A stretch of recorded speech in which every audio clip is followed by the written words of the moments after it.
Welcome to Everyday Wellness Podcast. I'm your host, nurse practitioner Cynthia Thurlow.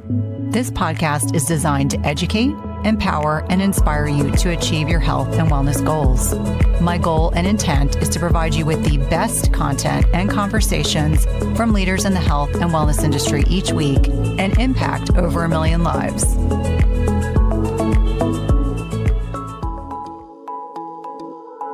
Today, I had the honor of connecting with Dr. Brooke Scheller.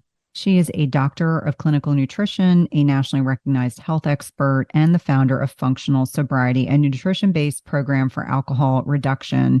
She is also the author of How to Eat to Change How You Drink. Today, we dove into stigmatization around alcohol use, as well as sober, curious, and sobriety, common misconceptions and research surrounding alcohol use, definition of moderation, and also the influence of industry ties, the issues related to excessive consumption, the role of poor absorption, impact on the gut microbiome and leaky gut related to alcohol intake, nutritional strategies to help address the use of alcohol, including higher protein meals and meal timing, the impact on fertility, blood sugar, and dry January and sober challenges. I hope you will enjoy this conversation as much as I did recording it. Well, welcome, Dr. Brooke. It's a pleasure to have you on the podcast today. And it was so serendipitous that your work was introduced to me right at the time that I was looking to bring on an expert to talk about alcohol on the podcast. And now you have a new book, which I enjoyed reading thoroughly. Yeah, thank you so much for having me. And it's funny that you mentioned that because when I first started writing the book about 2 years ago, and during that time, there was a lot of discussion in the sober, curious community. But I remember thinking, oh, this conversation is going to be over by the time this book comes out in 2 years. And it's more ripe than ever, this space for this conversation. And so I'm just so excited to be a little teensy part of this conversation around exploring a life with less or no alcohol and bringing in my story personally, but also my experience as a doctor of nutrition. So I'm thrilled to have this conversation today. And I love that we have a similar backstory too, which is lots of fun. Yeah. So for listeners, Brooke and I both grew up in the same area of New Jersey in a town that most people have never heard of. And so when I was reading your book, I chuckled to myself. I actually reached out to you on Instagram and said, you're not going to believe this. We're from the same part of New Jersey. No one ever knows where it is. I usually have to just mention the county or counties that I grew up in. And so I felt a little kindred spirit to you with a lot of similarities in terms of thought process of your evolution and your thought process around alcohol. So let's really start the conversation around the stigma around alcohol use, sober living, whether it's someone who has never had an unhealthy relationship with alcohol, but has just decided to stop drinking, all the way to the individuals that maybe had an unhealthy relationship and are now no longer drinking. Why is there so much stigma around alcohol? I suspect largely because it is such a socially permissible drug that people can use that's encouraged. And, there's a lot of marketing and publicity around making alcohol as enticing as possible. Yeah, the conversation on this one is complex because I think there's a lot of pieces that play into the current stigma that we have around alcohol. And that stigma is definitely changing. We're in this era of people being more sober curious or really just being more thoughtful about their decisions around alcohol use. And that stigma is lifting, which is making it easier for people to move forward and come out and say, I'm not drinking because of XYZ reasons.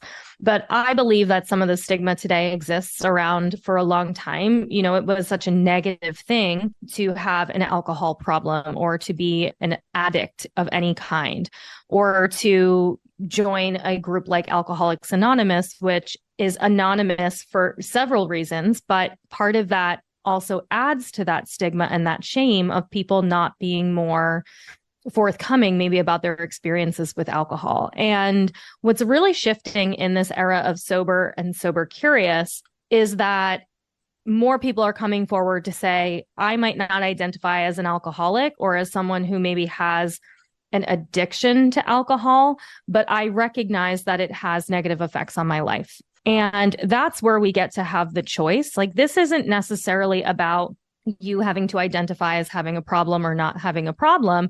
It's about, is this substance having a negative effect on my life? And if so, I get to make that choice to decide if I want that to be part of my lifestyle or not.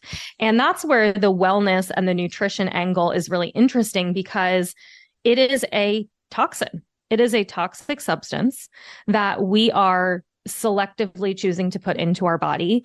And by doing so, we're having effects on our health. So that is a big part of what I talk about in the book, as you know, Cynthia, how it affects our gut, our hormones, our blood sugar, how it contributes to changes in our metabolism, changes to our brain's neurotransmitters. And so this isn't just about you feeling like maybe you're drinking too often, but if you're feeling like your alcohol use is having effects on your mental health, it's contributing to anxiety or low mood, it's maybe contributing to difficulties with weight management or your gut health or your hormone balance, that you can decide to change that relationship with alcohol. And it doesn't necessarily need to mean that you have a problem with it. Yeah, and I think it's such an important distinction. And the message today is not to shame anyone who does drink. That is certainly not the message. I think growing awareness around what drives people's decisions to drink can be illuminating. I know uncomfortable feelings. I have a family member, my listeners know this, I have a family member who's an alcoholic that has heavily influenced my drinking behaviors throughout my lifetime. And it's interesting. I was in your book, you were talking about the National Institute of Alcohol Abuse and Alcoholism. Children of alcoholics may be 4 times as likely to engage in inappropriate drinking behavior. And more than 10% of children in the US ages less than 17 live with an adult with an alcohol use disorder. So, certainly genes are not our destiny. Even if you grew up in an environment where a parent might have had an addiction, that does not mean that you will definitely go on. You may be more susceptible, but that doesn't mean or equate to you will be dealing with a chronic or acute related concern specific to alcohol. And I think for a lot of individuals, myself included as a clinician, we were always told that alcohol has all these health benefits, resveratrol, you have 2 glasses of red wine, it's going to be super beneficial. And yet we're starting to see the research that's coming out that's contrary to that. Can we talk a little bit about that? What is the research telling us about alcohol use right now? What is it doing to our health, both on an acute and a chronic level? Yeah, well, great question. And I'll start by just pointing out too that the statistics around alcohol use behaviors and our kind of familial history is still up for debate in a lot of ways. I talk in the book about some of the genetics that are associated with increased susceptibility for alcohol use disorder, but I think there's a lot of misconception on what that really means, that when we hear that there's maybe genetic susceptibility or that we have an increased risk because a family member might, it's not that there is this one gene that says you yes or no. The research actually shows there's all different kinds of genes that can be associated with it. Things like how our liver metabolizes alcohol, like how our dopamine is metabolized in our brain, but also things that are seemingly unrelated, like our hunger and satiety hormones, leptin and ghrelin, are also have affiliations or associations with development of alcohol use disorder. So that's where the nutrition piece gets really interesting for me. But I think it's an important distinction to point out that as it relates to genetics, it's not like it's in your genes, so yes or no. There's a lot of complexity to that. And for many people, it's that question of nature versus nurture, of being in that environment and growing up with a family member that has not even necessarily a diagnosed alcohol use disorder, but maybe heavy alcohol use or frequent alcohol use. That has an impact, either positive or negative, on the child. Either that the child looks at that maybe and says, I don't want to continue that pattern, or it's so normalized in the home that it's not necessarily something that is ever looked at as a negative or an unhealthy behavior, and therefore that behavior is continued. But to shift and answer your question about the health effects of alcohol, they're far and wide. And I think we hear certain things like alcohol increases risk for cancer. And that's one of the things that is a little bit more widely known, but the statistics are even quite low of how many people are aware of that and how impactful it is. In fact, I was just on a recent session through the World Health Organization out of Europe talking about and making the comparison of alcohol and tobacco and how we know that alcohol causes cancer, but we don't have warning labels on alcohol bottles like we do on tobacco. And that is something that is potentially in the future for something like alcohol as we continue to understand more about its negative effects. And in the early 2000s, there was much more of that research that came out around the Mediterranean diet that said, exactly like you mentioned, 1 glass or 2 glasses of red wine may have benefits. But what we're actually seeing now in the research, 2022 was a pretty pivotal year in terms of research studies around alcohol and really finding that there is no cardiovascular benefit at any level, that those previous studies are now being refuted, that we are seeing major impacts on the brain, both in its structure and function. So we're seeing decreases in gray matter volume, white matter volume within the brain. And a lot of the research that I find really interesting isn't what gets us popularized just yet, but things that I cover in the book where we're seeing the impacts that alcohol has on the gut microbiome and the impacts that it has on intestinal permeability or the lining of the gut and how that can contribute to things like autoimmune disease. Also things like cortisol and hormones and blood sugar and all of these other kind of smaller, like not as sexy topics that I really think we're going to continue to see more of. And this book for me has just been an amazing way to pull together all of this misunderstood research around how alcohol is actually affecting our bodies negatively, and those risks really outweighing the benefits that we seemingly have thought were there previously. Yeah. And all those topics on this podcast we love. So the blood sugar dysregulation, the impact on hormones, satiety, leaky gut, autoimmune conditions. That's absolutely up our alley. So I'm so grateful that you wrote this book and it allows us to have this opportunity to tie all these things together. Now, you mentioned that there is this net impact, this emerging research. I think the gut microbiome is certainly something that has gotten a lot more attention the last several years. Let's talk about what's going on physiologically in the gut when we are consuming alcohol. And let's be really clear, like having 1 glass of wine once a month is very different than I do know many people that are having 2 or 3 glasses of wine every night. And maybe before we even have that conversation is let's talk about this concept of moderation, because I think that's so important. I used to say for a long time, as it pertains to a lot of lifestyle stuff, moderate, don't eliminate. But there are definitely people who can't moderate, and therefore they do need to genuinely eliminate some of these things. So how does the USDA define, there's the 2020 to 2025 dietary guidelines.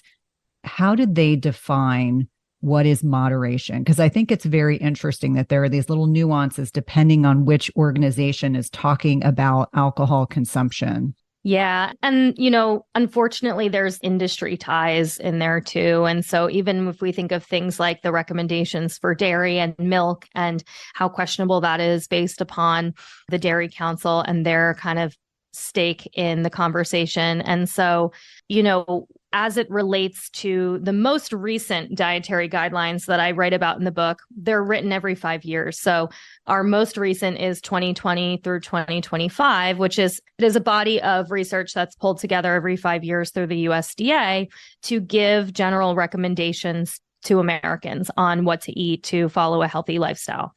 And so that recommendation is the typical, what we know of, the 1 glass or less for women per day, 2 or less per day for men. And that is what we call quote unquote moderation, or that is what we kind of consider or recommend to be what we should be following on a regular basis. Very little kind of insight into the fact that it's actually better for you if you don't drink at all, right? We rarely talk about that being a part of the conversation. But as we're talking about here, the research changes and can change quite quickly. So actually, in 2022, mid-year, Canada released new guidance that said that anything over 2 drinks per week will begin to increase risk for different types of health effects. Anything over 6 or 7 glasses per week is going to hop you into an increased risk category, where now we're seeing closer associations with things like cancer, for example. And so you can see that 2 drinks per week is very different than the 2 drinks per day that is currently in the recommendations. And actually, there was an article that came out not long ago, starting to kind of create this controversy over is America going to follow these Canadian guidelines? Because it's a pretty stark contrast compared to, what we're kind of currently saying today. But in general, like moderation, like you're saying, Cynthia, is this term that we kind of just like blanket statement. Like if you were to ask anyone on the street what moderation means when it comes to alcohol, they'll probably have a different answer. And that's based on their own life experiences and their own perceptions and beliefs around alcohol. Someone who doesn't drink often might say moderation is having 1 drink, a couple times a month or a couple times a year, where you might ask someone here in New York City what their idea of moderation is, and it might be, a couple drinks a day. And so it's not necessarily something that we have well-informed people about what that means. And I also think that gives many of us the opportunity to kind of take that and run with it and make it mean for us what we feel like it means for us. But what I can tell you as someone who identifies as having a very dysfunctional relationship with alcohol in the past is that my belief around moderation was very skewed by my dysfunctional behaviors with alcohol. And so that doesn't necessarily mean that my perception of moderation was correct either. And so it's a really tricky topic. And the one thing that I share with people often and often share on podcasts is that if you have a health concern, if you have something that you are working toward improving, or if you have a condition that you have symptoms for that you are looking to minimize, or you're really looking to amplify and improve your health, the best thing that you can do is limit your consumption to close to nothing or nothing, right? That if you have a health goal, let's say you have an autoimmune condition, a thyroid condition, you're struggling with weight management, et cetera, alcohol is absolutely having an effect on that. It's just a matter of how much of an impact that might be having. I love to break my fast with AG1 a couple of days a week because it makes me feel ready to take on my day. And I'm giving my body the nutrition it craves. AG1 is a foundational nutrition supplement with science-driven formulations of vitamins, probiotics, and whole food sourced ingredients. Something I really love about AG1 is that it delivers comprehensive nutrients to support whole body health and in many ways can replace a lot of your supplement stack. I love that AG1 is delivered monthly, so I don't have to think about it. I also love the travel pack so that I can take it with me on the go and not have to worry about putting it in a plastic bag. It's just so convenient to throw into my travel bag. And most importantly, it tastes great. I just mix it with water or into a protein shake, and I feel good knowing I'm taking really great care of my health. So if you want to take ownership of your health, it starts with AG1. Try AG1 and get a free 1-year supply of vitamin D and 5 free AG1 travel packs with your first purchase. Remember, as we're heading into colder months, vitamin D is not just a fat-soluble vitamin. It is also intricately involved in immune function and blood sugar support. So go to drinkag1.com/EWP. That's drinkag1.com/EWP. You definitely want to check it out. Now, I think everyone that listens to this podcast knows how much of a proponent I am of electrolytes, and my favorite brand, without question, is Element. And I wanted to share a testimonial that I recently received from one of my clients. And it says, my intermittent fasting coach, Cynthia Thurlow, introduced me to Element, and it immediately became my go-to zero sugar electrolyte drink for me and my family. I felt a huge difference in my energy levels. I could fast longer. My workouts got better and my mental focus improved significantly. So we know that proper hydration isn't just about consuming water. It means having adequate water and electrolytes. And as we're now heading into fall and, fall sports are starting and people are still exercising outside, I really encourage everyone to be conscientious about electrolyte repletion. Many individuals replace water but forget about the electrolytes. That's where Element comes in. It helps anyone stay well hydrated, and it tastes great without all the crappy ingredients found in popular electrolyte and sports drinks. And if you haven't heard, everyone's favorite flavor, grapefruit salt, is officially a permanent flavor and is now available year round.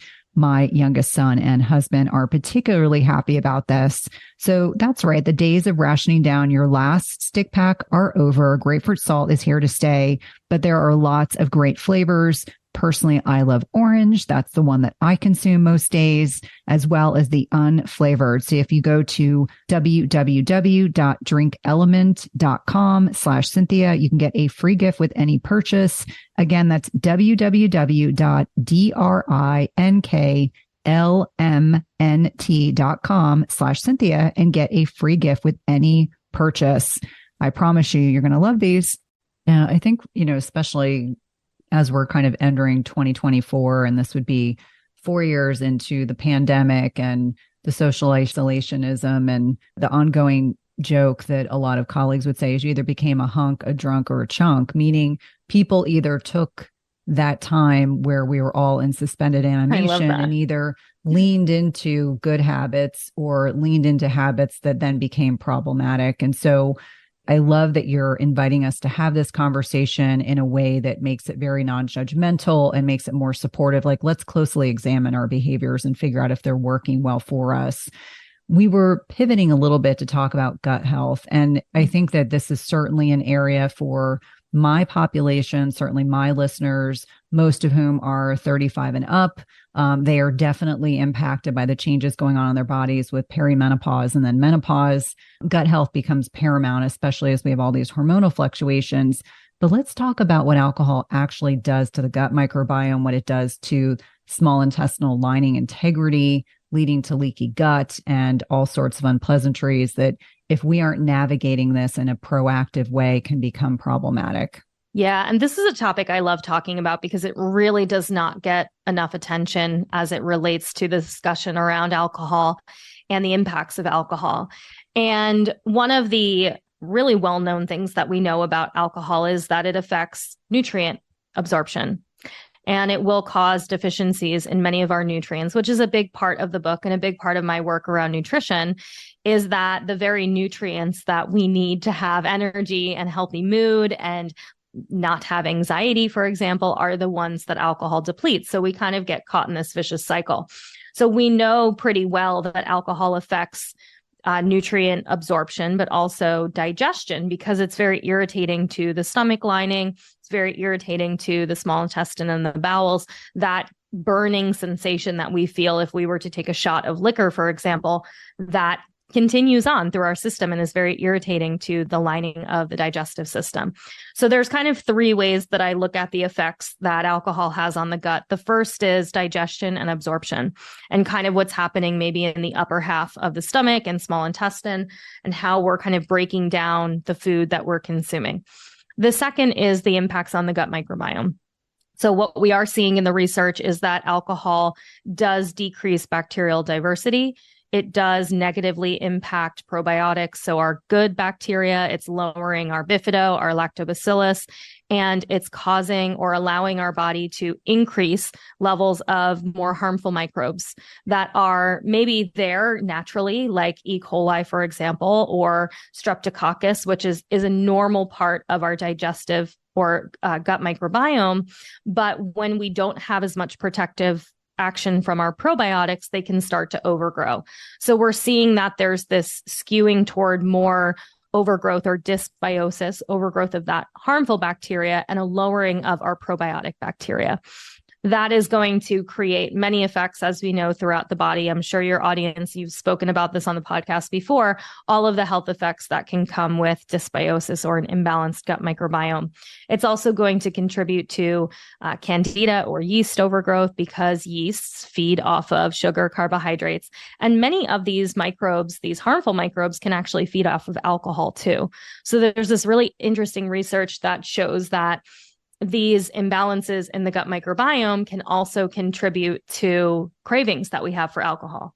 that is a piece of kind of the cravings, which we can talk a little bit more about, but there's a big association as well with blood sugar. The third piece that is also important is what we were discussing about leaky gut and intestinal permeability. And so there's actually really interesting research around alcohol being one of the most disruptive things to the intestinal tract. So we know that there are other things that will break down the digestive lining, like certain types of medications, high sugar, high carbohydrate diet, toxins from our food, from our environment can all be disruptive to the gut lining. Some of those things are a little bit more difficult to avoid, right? So if we have toxins in the air that we're breathing, yes, we can move, we can filter our air, et cetera. But alcohol is something that by choice is going to have a negative impact on our gut lining. And so as we kind of briefly touched on earlier in the discussion, intestinal permeability or that leaky gut can be really closely associated with things like food sensitivities, especially adult onset food allergies, autoimmune disease. So especially if you have an autoimmune disease and you're drinking alcohol regularly, that is definitely going to be making things maybe a little bit more difficult to manage that autoimmune disease and keep you from kind of getting a little bit more control over that via the gut. But also things like systemic inflammation. We're having kind of a crisis, an epidemic of inflammation in our society. And alcohol is a huge contributor to this. And unfortunately, it's been something that I really believe we've done a disservice to our society in not really providing enough information on how harmful that it really truly is. And now we're having to kind of backpedal a little bit. And part of my goal with this book is educating people on knowing like, this is something that is truly having a negative effect on you. Those slight benefits that maybe you've been told were there are actually not being outweighed by the risks of what's really truly going on an internal systemic level. Yeah. And it's interesting because you bring up the nutrient malabsorption or the poor absorption of nutrients. And this may seem intangible to some, but for those of us that are licensed healthcare providers, my alcoholic patients always had, we used to call it a banana bag, but it was a bag full of IV fluids that was colored yellow because it had B vitamins in it. And one of the significant and severe side effects of long-term drinking, heavy drinking, is you can have kind of like the worst case scenario, Wernicke's encephalopathy, which is a fancy way of saying you get some brain-related effects due to the chronic drinking that are impacted by this low absorbability, specifically of B vitamins. And there are key nutrients like thiamine that our body needs. And if it's not getting it, can become problematic. So I know that you talk about specifically some of these B vitamins and how important it is understanding that alcohol increases our needs for antioxidants. That's number one, like vitamin C, which is something we should be getting, ascorbic acid. We should be getting that from, citrus fruits and other things. But also it can actually block the absorption, as you mentioned, in the gut. And that in and of itself can be problematic. So I know lots of people that enjoy taking supplements, but the supplements they're taking you may not even get the benefits if you are using alcohol excessively or frequently or habitually that can actually impact what's going on in the gut, what's being absorbed, what your body can readily use. And I love that you brought up the gut microbiome. We've had so many physicians coming on and talking about this. The research continues to emerge, and finding balance in the gut microbiome is really key. As you mentioned, certain medications, things like whether it's proton pump inhibitors, H1 blockers, whether it is antibiotics, all of these can have a negative net impact on the gut microbiome. But then thinking about these seemingly benign things like alcohol can also kind of light a match. And then you add into that, as women are navigating middle age, they're already a little bit more inflammatory. There's already an upregulation in oxidative stress. And so many women will say to me, I used to be able to drink in my 20s and 30s. I no longer can because it disrupts my sleep, or it gives me hot flashes, or it makes me crave food that I should not be eating. So let's kind of pivot and talk about some of the choices that we make with regard to food. You were alluding to this, some of the cravings piece, but some of the food things that we will lean into if we are drinking excessively. I think about the family member that I've alluded to. He is a carboholic. He's very thin. but all he eats is like fruit and granola bars and cereal and bread. And that is like the mainstay of his diet other than alcohol. And it's very likely he's feeding exactly the gut imbalances that are ongoing. Those, the yeasty beasties, what's going on with yeast and candida is very likely being fueled. That is their fuel source. That is what they are looking for. So those cravings can be for a variety of reasons, but more often than not are a sign that something is remiss in the gut microbiome. Absolutely. Yeah. And this is where food and nutrition is a really critical piece of this discussion, and has not been until I started working on this book. And, I think that there's so much conversation in today's day and age around alcohol and the mental health effects and the ways that we can manage alcohol use via support groups, via therapy, via addressing traumas, and all of these really, really, really dire and important things to address. But we're forgetting that there's this physiological side of things, that when we put alcohol into our system, it is having an effect on our physiology, whether we want to believe it or not. And so again, some of these ways that it's affecting the gut and our actions and our choices of the foods that we eat are going to be affected by that. And it's really interesting because when I started doing this work, one of the core areas that came up for me was around blood sugar. And as you know from reading the book, there's an entire section on really the hormonal system, the endocrine system, and also blood sugar. And so this is an important area because a lot of people, when they quit drinking, and depending on how heavy their drinking was, they may experience cravings for alcohol. But when they take away the alcohol, they typically experience cravings for sugar. And a lot of that discussion previously has been around dopamine and how alcohol increases dopamine levels. So when we take it away, what also increases dopamine levels is sugar. And yes, that is true. There is a piece of this discussion around dopamine, but there's also a very close link with blood sugar. And there's research that shows that alcohol can contribute to irregularities in blood sugar levels, even when we are not drinking. So a lot of people who have a heavier history of drinking or a more regular history of drinking, they can have tendency toward hypoglycemia. And because of that, they're going to have these chronic decreases in blood sugar, these points of low blood sugar that manifest as cravings for sugar, carbohydrates, but also alcohol. And so when we take away the alcohol, what exists there? Well, we have sugar and we have carbs. And alcohol is different than sugar and carbs because we don't need alcohol to survive. Our body is not necessarily fueled by alcohol, but our body is fueled by glucose, right? So we can't take away sugar completely. We can't take away carbohydrates completely because they are still part of the fuel for our body, unless we're in ketosis, right? For example. And so food can be such a critical part of this journey. And one of the simple recommendations that I give, and it's kind of my number one recommendation for people who are looking to change their relationship with alcohol, looking to quit drinking, is increasing protein intake. And that's going to support in a couple of different ways. One is that it's going to help balance and stabilize that blood sugar. It's going to help us avoid getting into these pitfalls with cravings, again, not only for sugar, but also for alcohol. It's also going to help with those hunger and satiety hormones, right? So it's going to kind of keep us in this more regulated state. I always recommend having something to eat every 3 to 4 hours so that, again, we're keeping blood sugar fairly stable and regular. And another thing that I know that you talk a lot about intermittent fasting and the benefits of intermittent fasting, but I actually find for those who are early in this journey, especially if they have heavier alcohol use, that they may struggle to manage cravings for alcohol and sugar if they are in a fasted state. And so I'm actually more of a proponent during this time of having breakfast, having high protein breakfast, because that is going to stabilize you throughout the latter part of the day as well. And one thing that I'll also just point out in relation to that and kind of this meal timing or structuring these protein meals throughout the day is what time of the day is it that most people struggle? It's the 4 or 5 p.m. time slot. You're coming home from work. You've had a really stressful day and the craving is really strong and overwhelming and it's hard to say no to a drink at that time. And my first question is, well, when was the last time you had something to eat?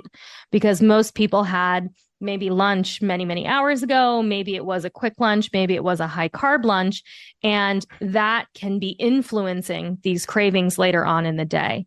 So there's a lot of ways that we can use food to kind of strategize in getting through, especially these early times. If you're someone who does feel like you have maybe a little bit more of that physical craving for alcohol, or find it really hard to say no when that craving starts to hit. I think those are such important points. And certainly with my background, I always say intermittent fasting is one of many strategies, but it may not be the right strategy for you at this time. So if there are people listening who are interested in fasting and they do have a disordered or dysfunctional relationship with alcohol, it's probably not the time. You may need to have 3 solid protein-centric meals a day, get your blood sugar stabilized, keep that satiety up, because to your point, each one of us has a vulnerable time of the day where we are more prone to eating foods we probably shouldn't ideally eat, or consuming things that we shouldn't ideally be doing. And I think setting up having stable blood sugar is one of the most impactful and important things that we can do. Talk to me about women and fertility and alcohol, because you bring up some interesting points in the book, speaking specifically to fertility, which I think is really relevant. Again, in the context of understanding that alcohol is not this benign entity. Yeah, I think fertility is such an interesting topic, and it's really eye-opening for women when they hear this kind of different perspective, because for the most part, we hear that you shouldn't drink while you're pregnant, right? And that's kind of what we hear is once you're pregnant, then you stop drinking because it can be harmful for the fetus and the development of the baby. But we aren't discussing the impacts that alcohol is having during conception or during that period of fertility. There was an amazing study that was done in 2021, and this is the one that I reference in the book, around that looked at fecundability, which is essentially the egg implanting for a successful conception. And it looked at the impacts of alcohol on fecundability at different levels of different points of the women's cycle. So during ovulation, during the luteal phase, across the board, right?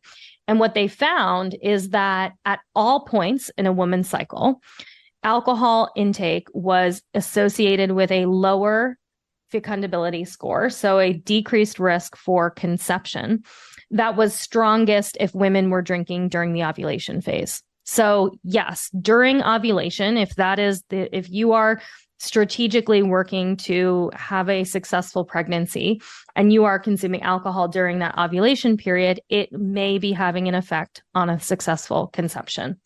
But that is also to say that during this time, even during your period, if you're drinking alcohol, that can still have an impact on your success of conception during your ovulation phase a few weeks later.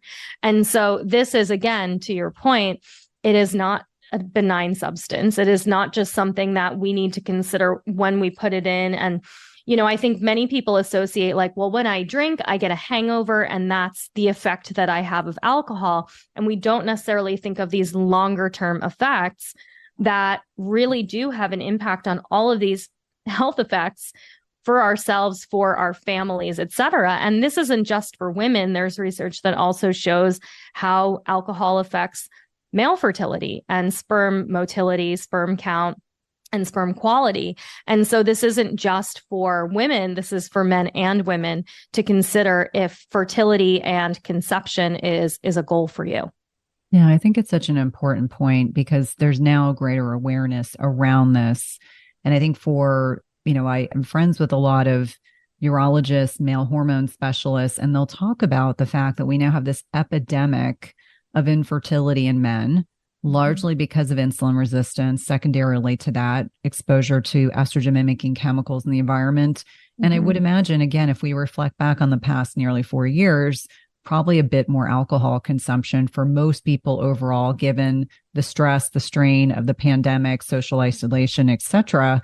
And I find it's really interesting, if men are consuming a great deal of, let's say, beer, as an example, beer's a good indicator, you can get something called aromatization. So the men's testosterone that their body is making endogenously inside the body can aromatize can be made into estrogen.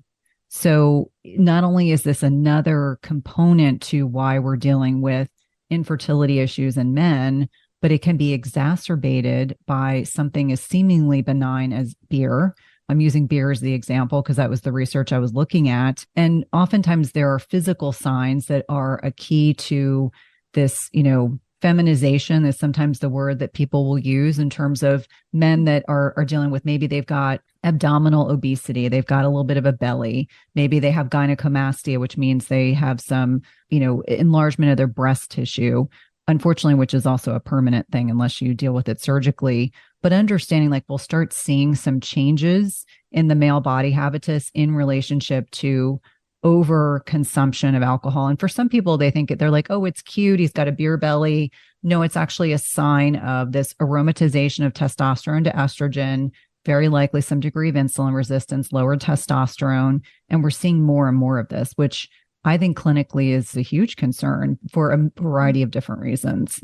Yeah, it's, I think we have for a long time as a society put this very positive spin on alcohol, that it is beneficial for your social life. It's beneficial for your relationships. It's, part of our work life. I know even as someone in the wellness space, and you read this in my book, that I was still surrounded by people who were drinking heavily, that I'm sure you've gone to conferences that are health oriented, that are still pouring lots of alcohol. And it is very ingrained in our society in every which way, including the health sector. And we actually see some really high levels of alcohol use disorder in doctors, right? Because of their stress. And, it's kind of, again, to compare alcohol and tobacco, we used to advertise that doctors smoked Camels, right? Because Camels were the doctor's choice. People, we were actually marketing that. And in a way, we're doing that today, maybe not as directly through magazine advertisements previously, but by showcasing on television or in movies, these professionals are imbibing and still having a successful life or a happy life. And so, something like beer and sports, right? It carries this American concept of the American dream. And, this is what we do on Sundays and how we connect with our friends and family members, et cetera. And it's really, really sabotaging our health in so many ways. And, the research that had come out earlier this year, and maybe it was toward the end of last year, but around how 1 in 5 adult deaths are the result of alcohol-related effects. And actually 1 in 4 deaths of those between the ages of, I believe it was 18 to 35, 1 in 4 is actually alcohol-related. And that's only looking at things like accidents, things like liver disease, and things that are very specifically alcohol related. But let's not forget that alcohol is a huge risk factor for cardiovascular disease, which is the number 1 cause of death, right? And so we can't necessarily splice out that data, or we haven't necessarily spliced out that data to say how much alcohol is contributing to the overall epidemic of cardiovascular disease, but it is having a major, major impact. And I know that I don't want to be like scare tactic-y in the way that we're talking about this. And I don't want you to feel bad if you do drink or have had maybe a history of heavy alcohol use. This is simply just to inform you that you have the choice moving forward of how you want alcohol to be a part of your life. And for so long, this goes into the stigma, like to bring it full circle.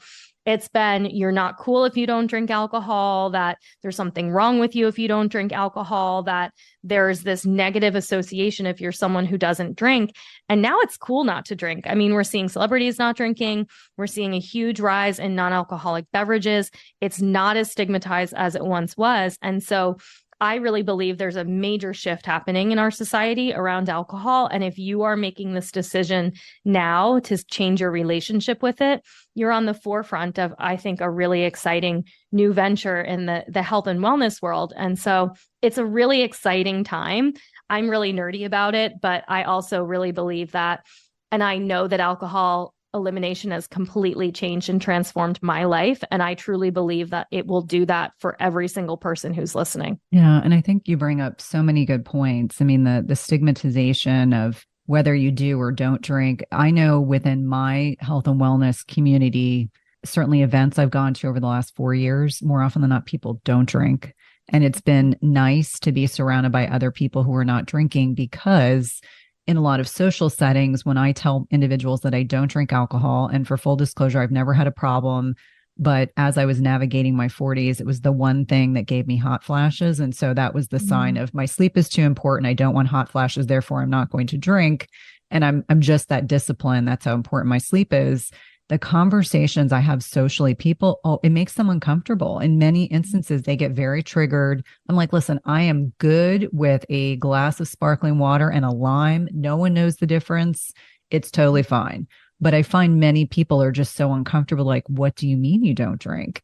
And so I love that there are more and more individuals that are choosing not to drink. And if you do choose to drink, do so with some degree of responsibility and understanding of what is going on with your body. And I think that allows people to make, good decisions for themselves.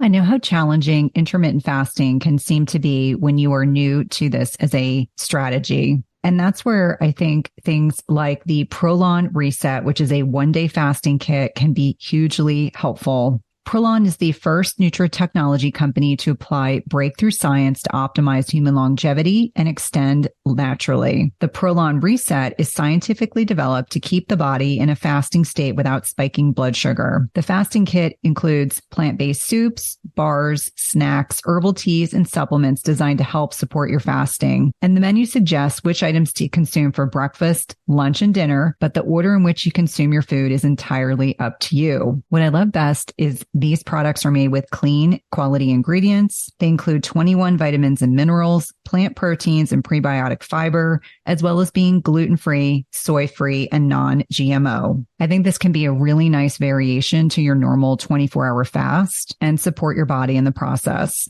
Right now, as an everyday wellness listener, you can save 15% off your order when you go to prolonlife.com/everydaywellness and use code everydaywellness at checkout. That's 15% off at prolonlife.com/everydaywellness with code everydaywellness.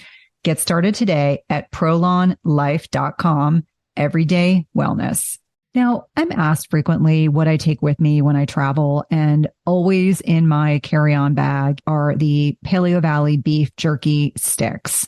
Now, I also get asked if there are protein bars that I consume, and I jokingly always say my beef jerky sticks are one of my favorite ways to stay on track when I'm traveling and if I get hungry. And it's interesting that most of the conventionally made beef protein sticks on the market are full of junk and fillers, and in some instances, even trans fats. The New York Department of Health and Mental Hygiene found that 84% of products that say 0 grams of trans fat on the packaging actually contain trans fat. And how does this actually happen? It's because if a product contains less than 0.5 grams of trans fat per serving, they don't have to put it on the label. And as I mentioned, a lot of other brands of meat products are made with hydrogenated oils, which can contain trans fats and are particularly bad for heart health, blood sugar, etc. The benefit is Paleo Valley's beef jerky sticks are free of the hydrogenated oils that I mentioned earlier, making it one of the healthiest clean meat products on the market, which is why I travel with these. And one Paleo Valley beef jerky stick is 6 grams of protein. So you can easily have 3 to 5 at your ready if you're in a position where you can't get access to a clean protein source.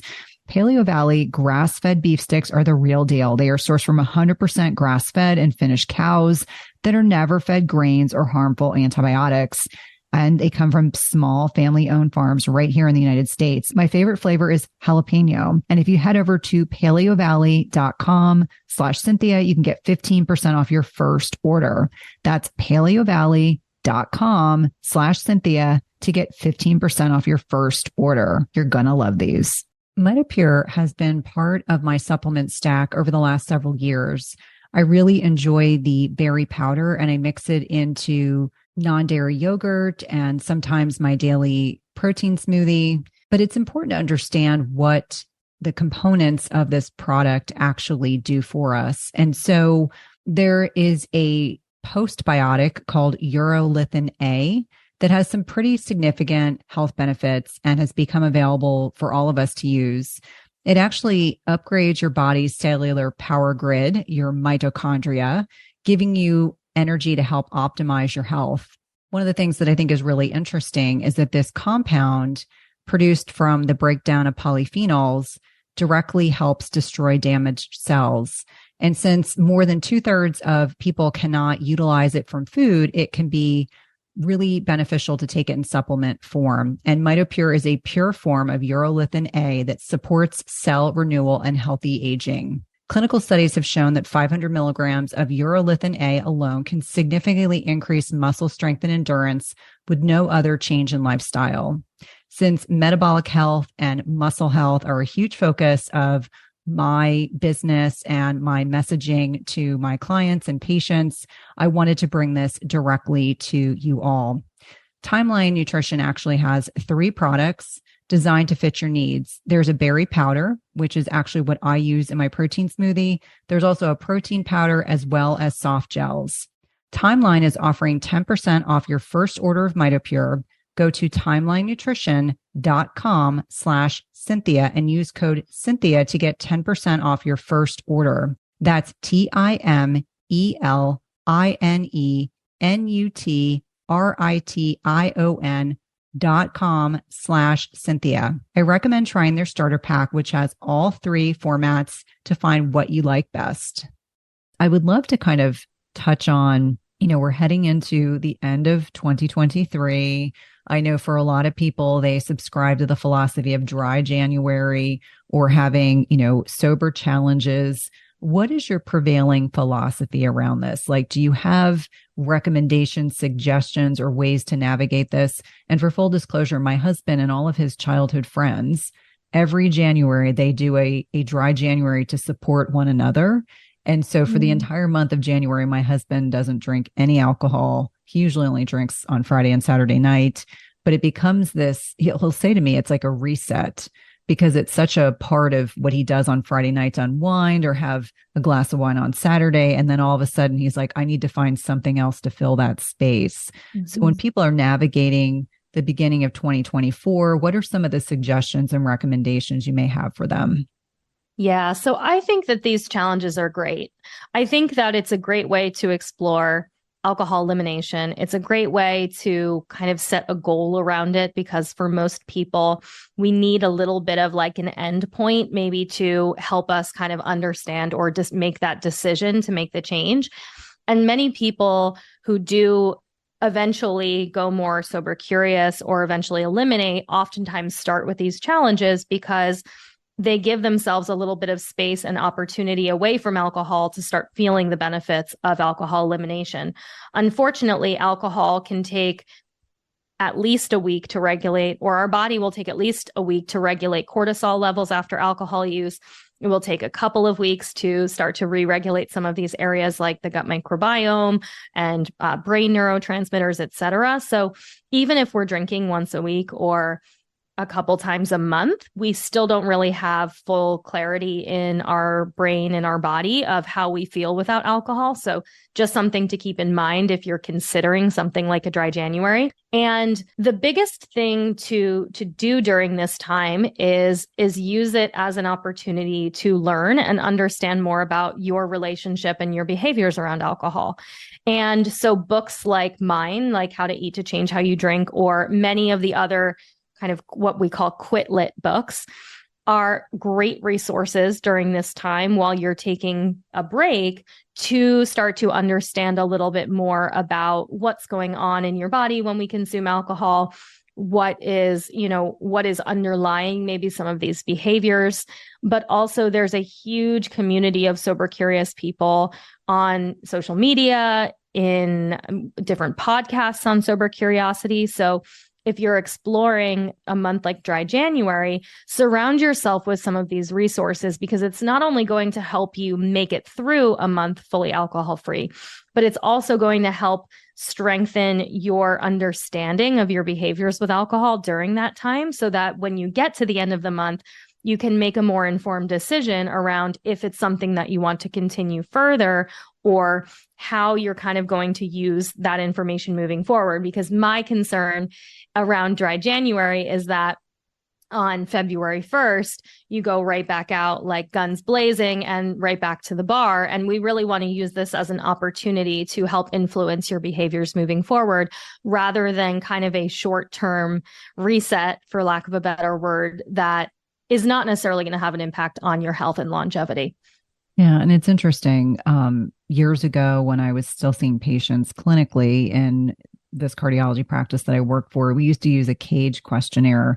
So there were specific questions we would ask patients to get a sense for how much alcohol they drank.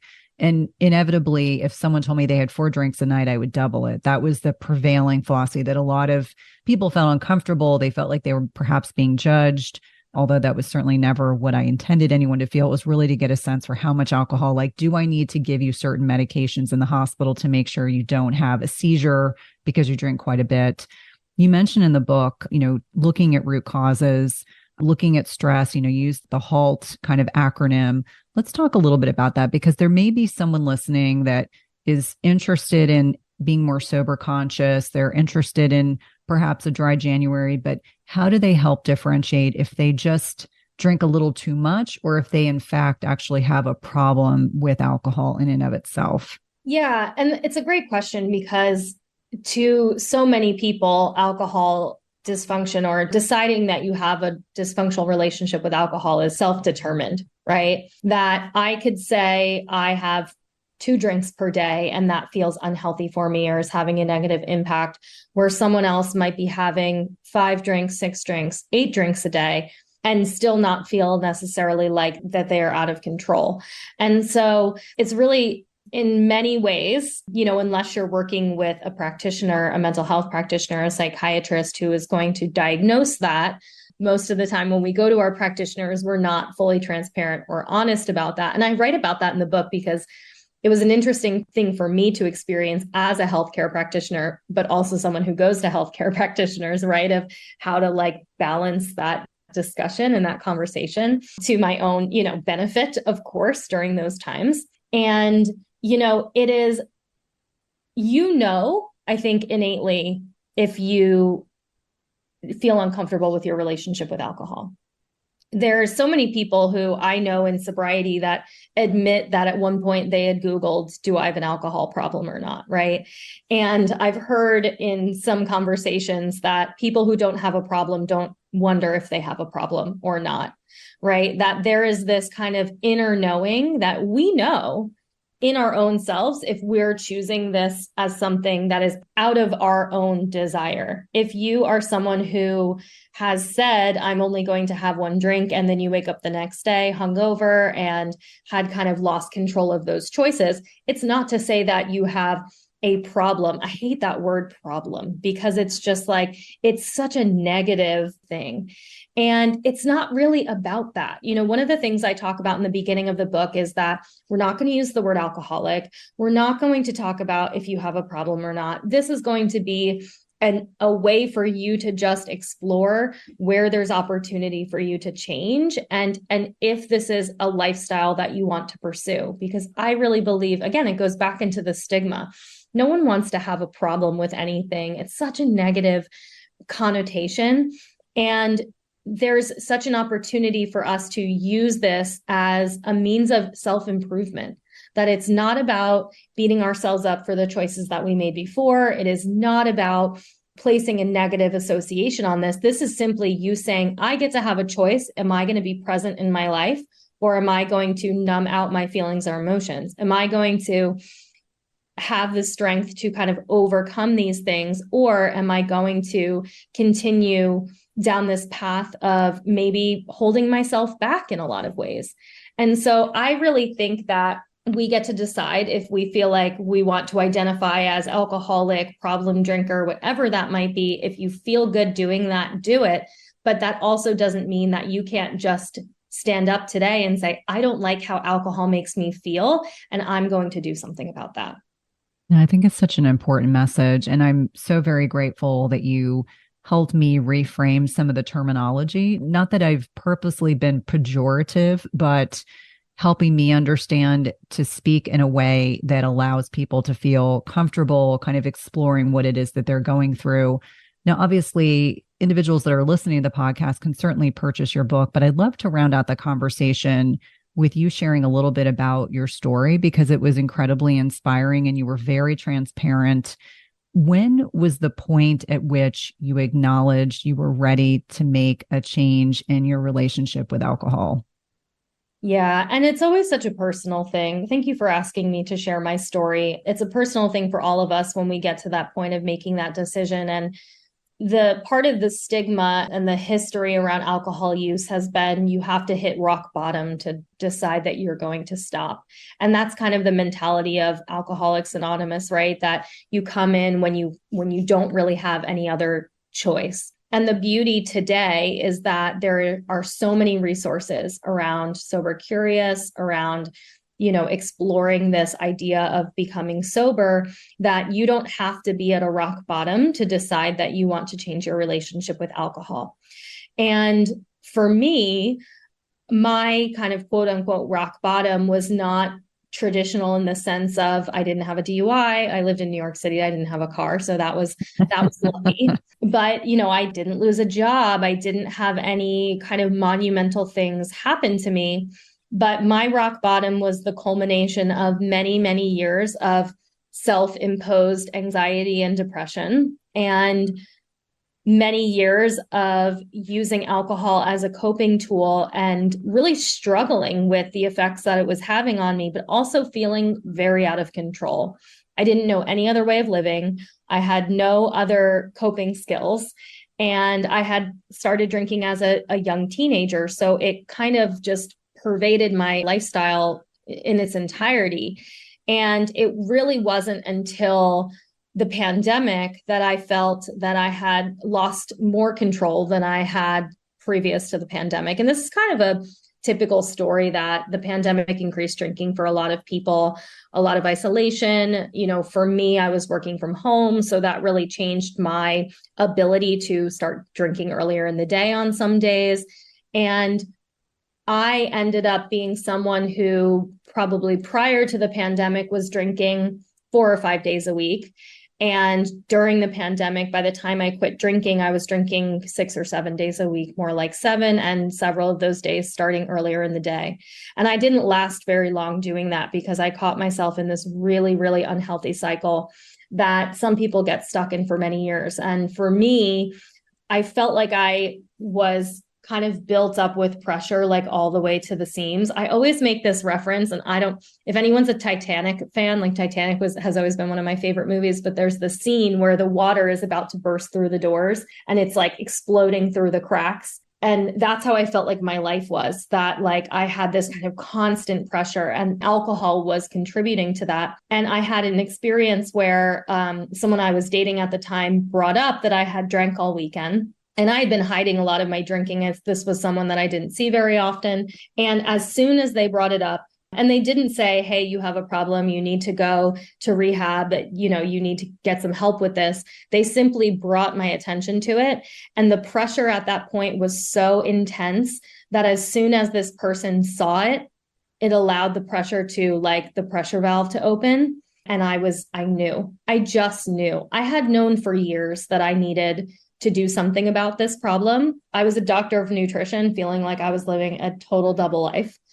And as soon as that seemingly kind of unimportant conversation happened, it was just like the switch that needed to flip for me. And that's the thing, is that it doesn't have to be this like major change in your life. It doesn't have to be this major thing. It can simply be you listening to this conversation that says, I feel in my gut like this is something I want to try and explore. And all your job is to do is to follow those breadcrumbs and start seeing how you feel. Because I know in my life that my life completely changed. All of the doors opened for me. I got a book deal, something I had been like wanting for many, many years. And sobriety really brought me to all of these things with grace and dignity. And I'm so grateful for that. I think in many ways, when we're ready for the work, it brings us into full alignment, and then we're able to actualize our full potential. Well, thank you so much for this discussion today. Please let listeners know how to purchase your new book, how to connect with you on social media. If they want to work with you, how to connect with you. I don't know if you probably, like the rest of the world, do things virtually, but if they want to connect with you and work with you, how would they go about doing that? Yeah, so thank you so much again for having me, Cynthia. The book is available wherever books are sold, How to Eat to Change How You Drink. And it is available or on shelves as of December 26th here in the US, and then around the world on January 4th. So perfect for your dry January, but also just, exploring your sober curious journey, or just exploring a life with less alcohol. I'm most active on social media on Instagram at Dr. Brooke Scheller. And also you can learn more about me and my programs, my online programs. I work with clients around the world. I also have an online community that is a wellness focused approach to a sober curious lifestyle. And I also see some clients one-on-one, and you can learn more about that at functionalsobriety.com. Awesome. Thank you so much for your time today. Thank you, Cynthia. If you love this podcast episode, please leave a rating and review, subscribe, and tell a friend.